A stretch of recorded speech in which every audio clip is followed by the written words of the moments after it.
recently uploaded everything in my closet to the Indyx app, so let's talk about what I've learned about my closet so far and how I plan to use the app.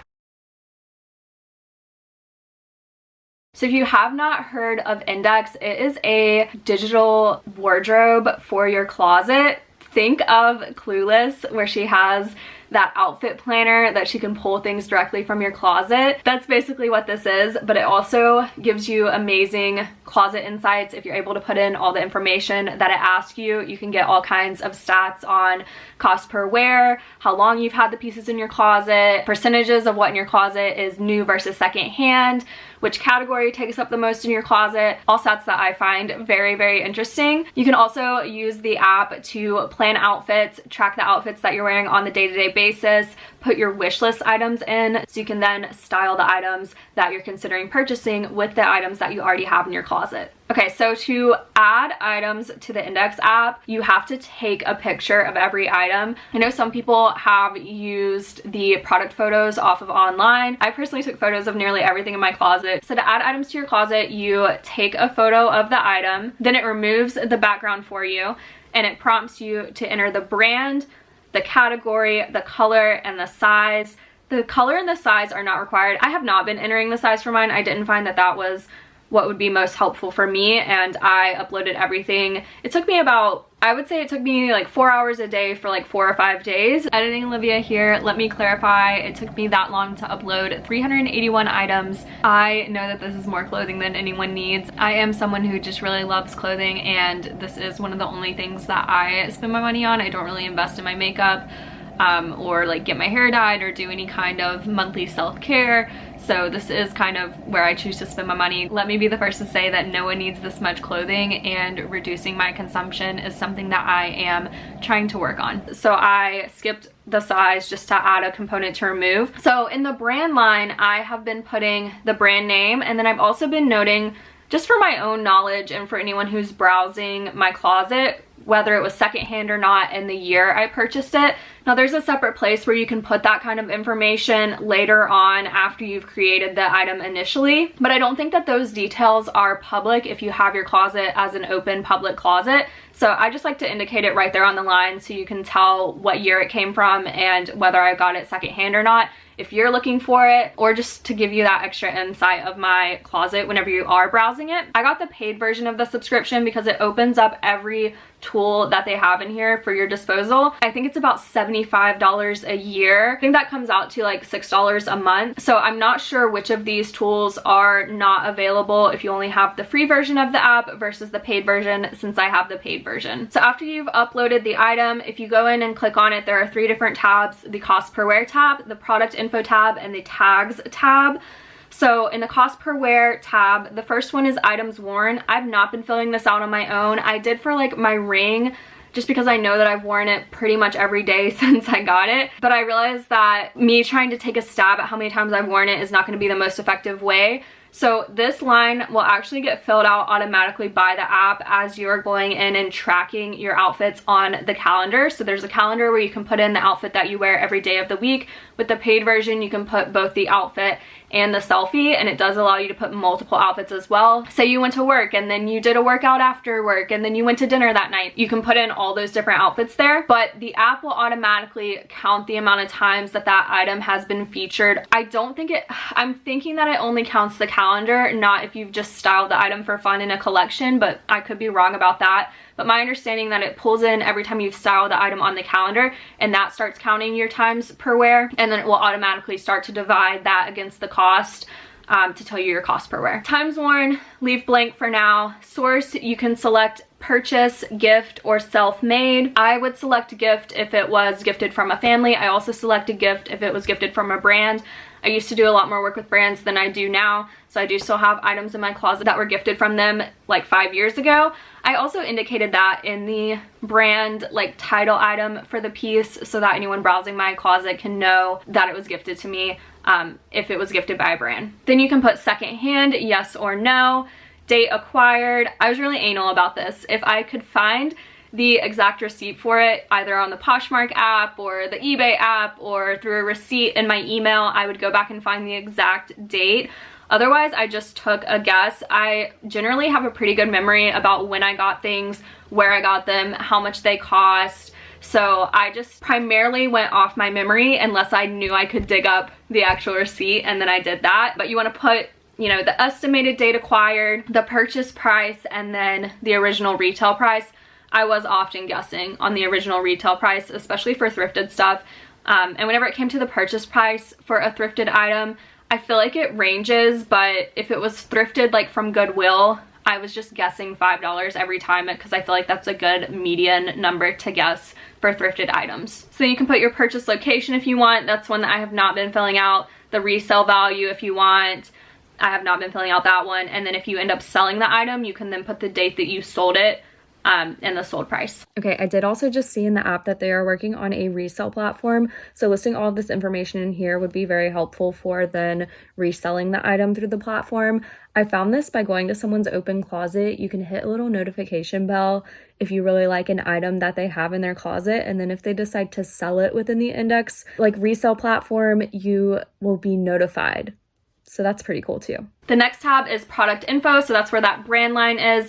Then you can add a description if you want. I have not been doing that. The category is important, so indicate a category and a subcategory if you didn't do that from the beginning. Another chance to put in the size and the color, and then if you want to write any additional details about the item, like the condition, the main materials, the personal notes, the origin, the shopping URL. I'm not sure if this is information that is available on the public end of the site for people who are browsing your closet, because I think that this could be, the personal notes and such could be beneficial. If you're paying one of Indyx stylists to style you, I could see the personal notes in the descriptions being helpful, because you could say like, I only really wear this when I'm actually working out, or this is an athleisure piece that I wear both for fashion and for working out. Like you could note all those different things. I also think that the stuff like the condition details is helpful if you are reselling your items later on. Maybe you could use this to reference back. And the main material, maybe, I haven't seen it in their statistics, but maybe there's a way that you could try to draw some through lines of like, I really love this top and it's 100% cotton, and this dress and it's also 100% cotton, so maybe I should stray more towards 100% cotton items than polyester items.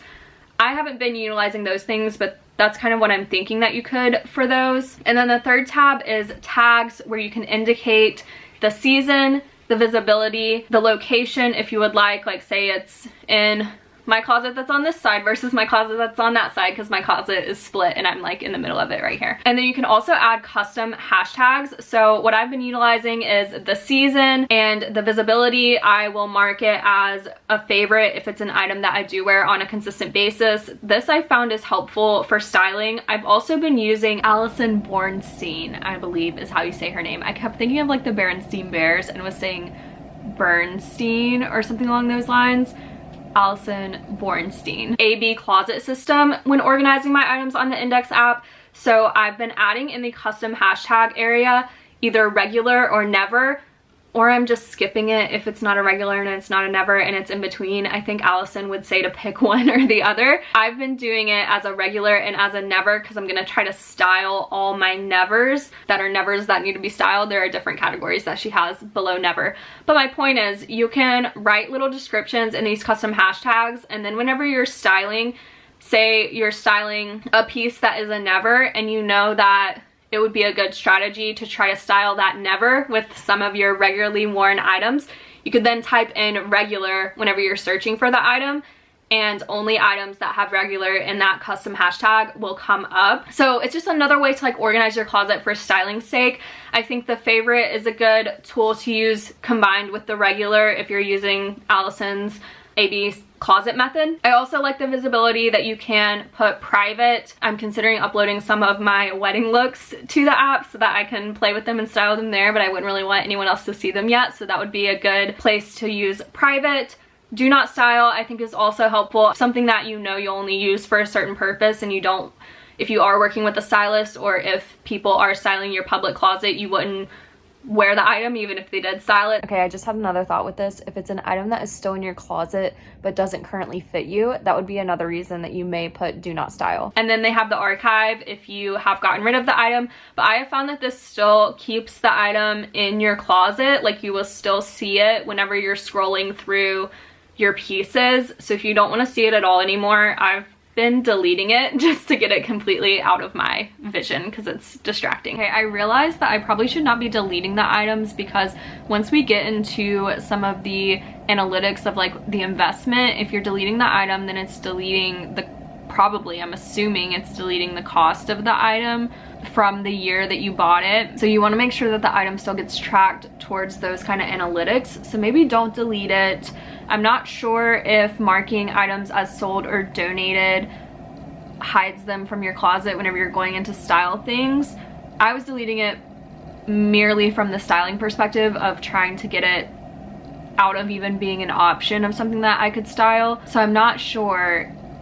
You should probably keep it in there for the analytics would be my guess. All right, so that's the info for the item. Then once it has been styled, all the outfits that you have styled with this item are linked together, which I really love that they're doing that as well because it shows the versatility of items and how you can style things multiple ways. So that's the basic rundown on the item. Now I have loaded my entire closet and filled out all of those descriptors for every piece. So I have some insight to my closet that I have found really interesting and want to talk through with you guys. There are 3 different tabs whenever it comes to the statistics on the Indyx app. It's composition, usage, and investment. So composition, 31% of my closet is tops, which I find surprising, but also not surprising. I feel like tops are one of the hardest things to find whenever it comes to like a cute top that you really love, but at the same time I feel like they're the thing that you're most drawn to whenever you're shopping and like the most statement piece of an outfit a lot of the times. So it does make sense. 31% of my closet is tops, 20% is bottoms, 14% is one pieces, so dresses or rompers, 10% outerwear, 9% shoes, 7% bags, 6% accessories, 3% jewelry. I honestly don't have every piece of jewelry I own uploaded in here, but I really just wear my regulars on the day-to-day. I don't have any of my swim in here, so keep that in mind. It's a little skewed because I didn't do the swim, and nothing under other right now. When it comes to colors, my top color in my closet is black, which I wouldn't say naturally that I am someone who loves black and is super drawn to black. But recently I have gravitated more towards black because it's so easy to pair with other blacks. Like you can make things look like it's a matching set or make a really easy monochromatic look, whereas some other colors it's hard to get that perfect match. So I have bought more black recently because I feel like I get a higher usage out of it because I can pair my black leggings with this black tank top that I already owned, or that kind of thing. So after black, my top colors are brown, blue, white, and cream, which I think tracks and makes total sense. I do wear a lot of blue and white especially, and apparently I wear a lot of brown. I am a little more drawn to brown than black whenever it comes to liking an item. Like I'm naturally more drawn to the brown than the black, I believe, but I think the black can be a little easier to style, so that's how I got that in there. All right, here's the source column. So 85% of my closet I have purchased myself and 15% has been gifted to me. Then we have the new versus second hand, which has been one of my favorite columns to keep an eye on as I've been uploading things. So 48% of my closet is secondhand and 52% is new. These days I try to shop secondhand first whenever I can. I do still buy new items, but I really try to shop secondhand as much as possible. So I'm happy to see that nearly 50% of my closet is secondhand. For the seasons, these were pretty evenly divided across the board, 25% roughly per season. You can select multiple seasons whenever you're uploading an item, and I do find that a lot of my items can be worn for multiple seasons, so I think that this tracks. Longevity is another really interesting one. This is where putting in that date that you acquired the item is really beneficial. It's also used for the cost per wear, but for longevity, 19% of my closet is older than 5 years, 25% is within 3 to 5 years, 37% is within 1 to 3 years, and 19% is within the last year. I was happy to see that nearly half of my closet is 3 to 5 years or older, because I do try to extend the life cycle of clothing in my closet for as long as possible. I try not to get rid of things just because they're old, and I try to get as much wear as possible out of the pieces in my closet, and challenge myself to style things in new ways if they are old and I'm only seeing them within a certain box. I know that I have bought a lot in the last 1 to 3 years. Those are kind of my first years of post-grad, so I think a lot of it is navigating the kind of clothes that you need post-grad, and my weight has fluctuated a bit between 2021 and now, so I think some of those purchases can be attributed to that as well as just with style changes. You know, as I get older, I think my style has changed a little bit. I am someone who loves clothes and admittedly loves shopping, so I'm just happy to see that I do have a good portion that has survived so long in my closet as well. All right, and then after longevity, they have items added, so you can see how many items have been added within the last month, 3 months, 6 months, and year. Then you can see items sold and donated. I have not been tracking that, so I don't have anything there. And then you can also see your most versatile items. The more that you have tracked outfits on your calendar, the better this will show and the more insightful this will be. So it looks like this is tracking both outfits that I've styled and outfits that I've actually worn. So it has my ring as my top worn, followed by my pearl necklace. Like the jewelry that I wear every day is of course going to be my top worn. So this is tracking both the outfits that I've styled for fun, like in the collections, and the outfits that I've styled onto the calendar, because I have not styled 84 outfits onto the calendar yet. So aside from my jewelry, the most versatile items in my closet so far are my Golden Goose sneakers. I wear those a ton. This Longchamp bag is actually from styling outfits like a year ago whenever I was coming back to working in the office. I don't actually carry this bag anymore. It just doesn't fit enough for what I'm taking to the office, and I've actually deleted those outfits. Yeah, I've actually deleted those outfits from the app because they were old and I wasn't wearing those outfits. Like, it was just me playing more than a year ago, so it's still counting those outfits that I've deleted here. So just something to keep in mind. I would not actually say that that is a most versatile or most worn item in my closet anymore. My vintage Balenciaga bag, yes, those heels are getting counted from that workwear, but I had worn those a lot at the time. These pants, yes. These bags, understandable. So this just gives you a little insight to what your most versatile items are and what some of your regulars are, I would say. And then it has least versatile items, which is not accurately reflected on mine yet because I have not, like, all of these items I've worn at least once. I just haven't gotten to the point where I've tracked them in the Indyx app at least once. So once I've cycled through that will make sense. All right, then on the usage tab, this again is not gonna have a ton of insights for me yet because it's based on what you've styled in your calendar, I believe.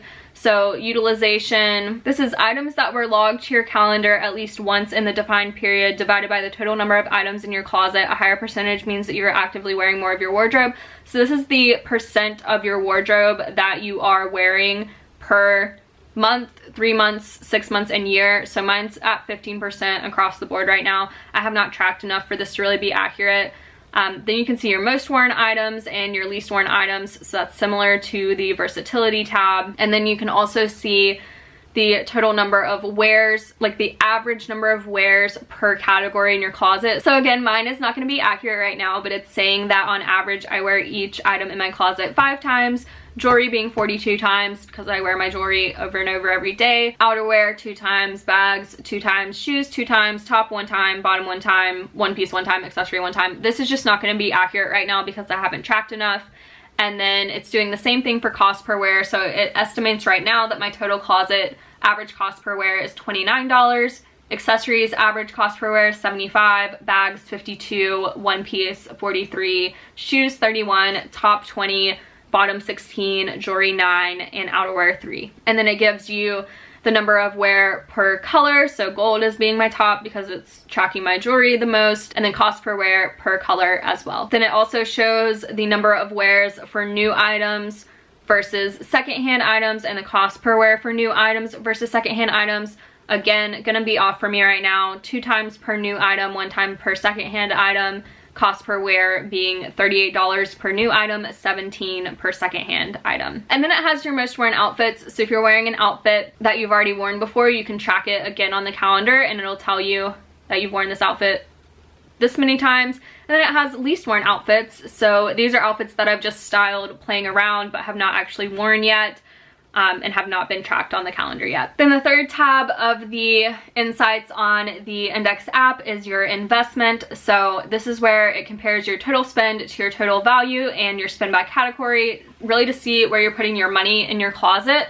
So it estimates that my total spend is $15,292 on my wardrobe of all time, and that the total value is $24,482. Then it has your spend by category. So tops are my top spend, which makes sense because they were also my top amount of items at $2,104, followed by one pieces. So it looks like my dresses tend to be a little more expensive than my bottoms and my tops because they were the third top amount of items in my closet, but they're the second whenever it comes to the spend, and it's just barely under tops at $2,033.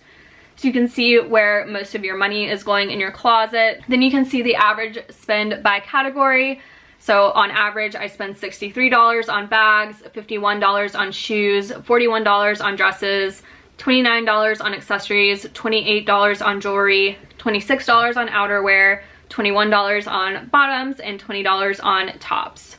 Then you can see your spend by year. So across the board, on average, I've spent around $1,500 per year on my closet. Post-grad, since having a full-time job. Before that, it was significantly lower. Also, these items, I might not still own some of the items that I spent money on those years, so they're not tracked in here. It would also be interesting here if they had how many items were added per year broken down next to the investment, because it is kind of surreal to see how much I'm adding to my closet each year, and I think if there were numbers like this many items to go along with it, that would be really eye-opening as well. Another thing is I was influencing a lot during like 2017, 2018, 2019, and also I just had like a completely different size, a completely different style.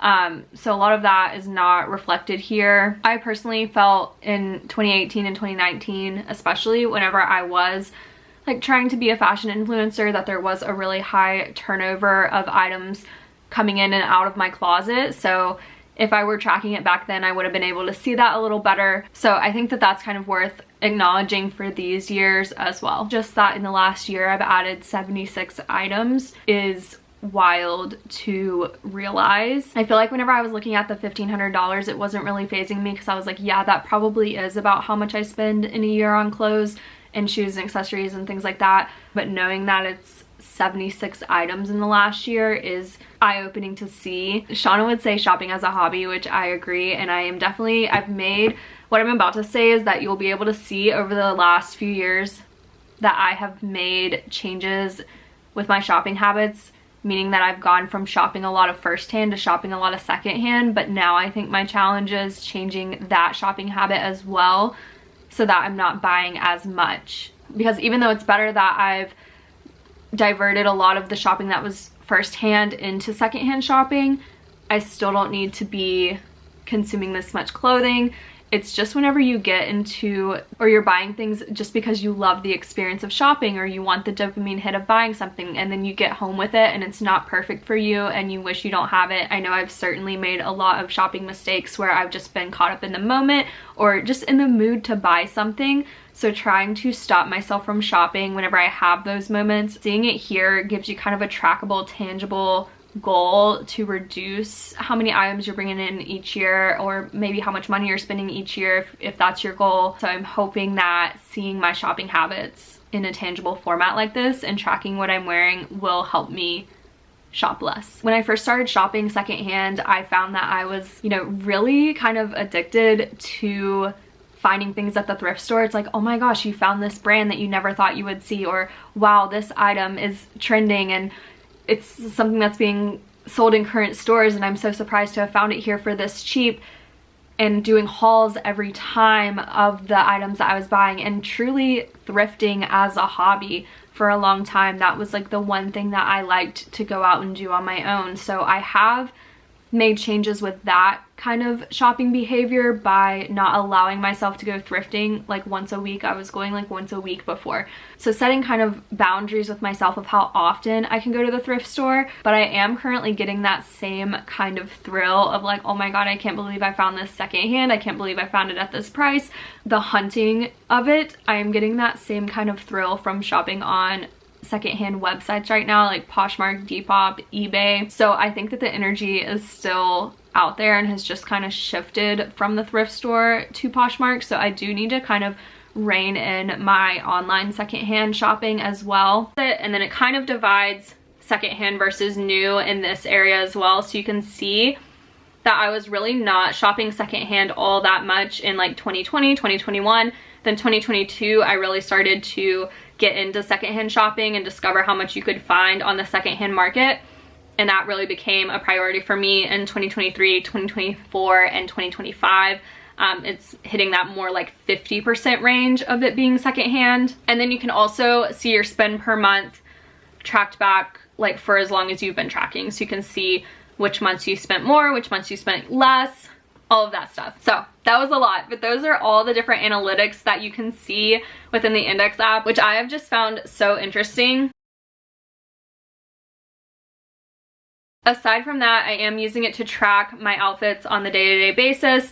You can do it both with the outfits and with the selfies. I've not been great of keeping up with the selfies. Another thing that I've really loved with the Indyx app so far is the ability to just style outfits. So they have the collections tab that has the options where you can create packing list, wish list, inspiration list, and capsules. So I've really been doing capsules and wish list so far. So I have one list where I've loaded up basically anything that I've considered purchasing, anything that I've liked on Poshmark in recent months, anything that's caught my eye that I'm curious about, I add to the wish list in Indyx. And then I have a capsule collection where I go in and I style these wish list items with pieces that are already in my closet to try to get an idea of how I would actually wear them, if they're worth the investment. So I've been really enjoying that. I've also just been using the collections in general to style outfits. So I'm trying to come up with work from home outfits, sports bar outfits, because I find that we go to a lot of like casual bars and I have no idea what to wear to that. At home outfits for days like this that I'm at home, that I want to be dressed but comfortable at the same time. I need to be planning some more outfits for that because I don't know it off the top of my head. Fall outfits because I'm excited for fall. Work from home outfits. And then I also have a collection of my regulars on here. I didn't know if that would be the best way to categorize them, but I think that using those custom hashtags in the favorite tab have actually been easier. And then I've also been styling my style pile. So where I went through my closet previously on this channel and went through and decided which items that I was considering getting rid of that need to be moved into the style pile, I've been creating outfits with each of them on the Indyx app. So I'm gonna try them all on. I've created 65 outfits, so there's a lot to go here. I have already worn some of them, but the goal will be to either wear them or just try them on and see if it works out, to then determine if I'm gonna keep the item or not. Another really fun feature, if you have a open and featured closet, I'm not sure if this is only available through the paid or if it's also available through the free, but people can come into your closet and style outfits, which has been so fun. Every time I get a notification that a new outfit has been styled, it feels like a gift. Like, it's so exciting to me. I have like 7 different outfits that have already been styled by others. So I think I want to do a video where I try these on to see how it translates, because I do feel like there's a bit of a kind of translation bump where things look good on paper, but if you're not understanding how they fit on the body, it can be hard to translate between the two. So I think it would be interesting to just go through these and try them on. So that has been a lot of fun as well. There are a few other fun things in the app that I haven't been utilizing as much recently, but I have in the past. So I've done this style quiz that helps you try to come up with your top 3 style words. They also have a style workshop. It's an 8-week journey. I think that this would be a lot of fun. It would be a big commitment. If you guys have seen that like personal curriculum trend on TikTok, I made myself a quarterly personal curriculum for styling and learning more about my personal style and just styling tools, and you know, uploading everything to my Indyx app was part of this. I have a short talking about all that stuff, so check it out there. But this 8-week style workshop would be a very interesting like personal curriculum to take part in. And then as an Indyx insider that pays for the subscription, there are a few other things that I've not fully explored yet. But another thing that I know of that is really cool is you can hire stylists to come in and create lookbooks for you using the items that you already have in your closet. If you're open to buying new items, you can say like, yes, I'm willing to see a few new items, and they can work those in as well. I've seen a lot of people doing this work. Pig Mommy on TikTok, Heather Hurst, is one of my favorite creators, and she does it. If that's something that you're interested in, I think that that is a really cool feature of this app as well. If you're interested, my closet is open, so you can go and nose around in my items and my outfits and even style items from my closet if you're interested in that. So definitely go and check it out. I have been loving the Indyx app so far. I have a bunch of ideas of videos that I want to do involving the Indyx app on my channel. So if you're interested in that, subscribe to see more, and thank you guys for watching.